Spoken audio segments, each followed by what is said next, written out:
আজকে ব্রাহ্মণবাড়িয়ার ঐতিহ্যবাহী দরবার কান্দরা দরবার শরীফে আগামী 26 তারিখ প্রোগ্রামের ব্যবস্থাপনায় যেনারা খেদমত করছেন সবাই আসছেন। দরবার শরীফের বর্তমান সাজ্জাদানশীন হুজুর আল্লামা জুবাইর কামাল সাহেব কেবলা উনি ওনার অভিমত প্রকাশ করবেন। আলহামদুলিল্লাহ, আগামী 26 এপ্রিল শনিবার সকাল 9টায় সোহরাওয়ার্দী উদ্যানে ফিলিস্তিনের পক্ষে ইসরায়েলের বিপক্ষে আমরা কান্দরা দরবার শরীফ থেকে ইনশাল্লাহ আহলে সুন্নতুল জামাতের সাথে আমরা একমত। আমাদের দরবারের পক্ষ থেকে ইনশাল্লাহ যতটুকু চেষ্টা করে আমরা যাব বক্তবিন্দু সহকারে।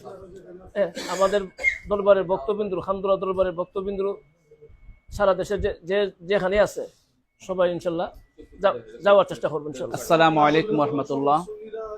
তো আগামী 26 তারিখ 26শে এপ্রিল সকাল 10 ঘটিকায় শনিবার আমাদের ফিলিস্তিনের পক্ষে ইসরায়েলি অগ্রাসনের জন্য আমরা প্রতিবাদ মাহফিলের আয়োজন করেছি। আমরা সবাই দরবারের পক্ষ থেকে কান্দরা দরবার সারা বাংলাদেশে যত দরবার আছে সব দরবারে আমরা একত্রিত হয়ে ফিলিস্তিনের পক্ষে আমরা একটা মহাসমাবেশ আয়োজন করেছি। সবাইকে দাওয়াত হলো। আসসালামু আলাইকুম। আসসালামু আলাইকুম রহমতুল্লাহি ওয়া বারাকাতুহু।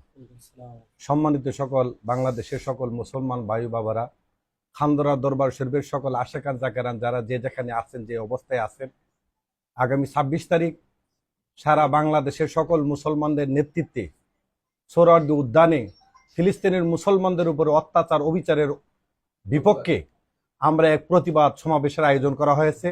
সেই ক্ষেত্রে কান্দরার সকল বক্তবিন্দুদের উপরে নির্দিষ্ট করে বলছি, সকল আশেকান জাকেরান জানে এই তারিখে যে যে অবস্থায় আছেন সেই অবস্থায় এই তারিখে প্রতিবাদ জানিয়ে আমরা সকল মুসলমানদের পক্ষে আছি জানানোর জন্য সকলের প্রতি আকুল আবেদন রইল। আসসালামু আলাইকুম ওয়া রাহমাতুল্লাহি ওয়া বারাকাতুহু।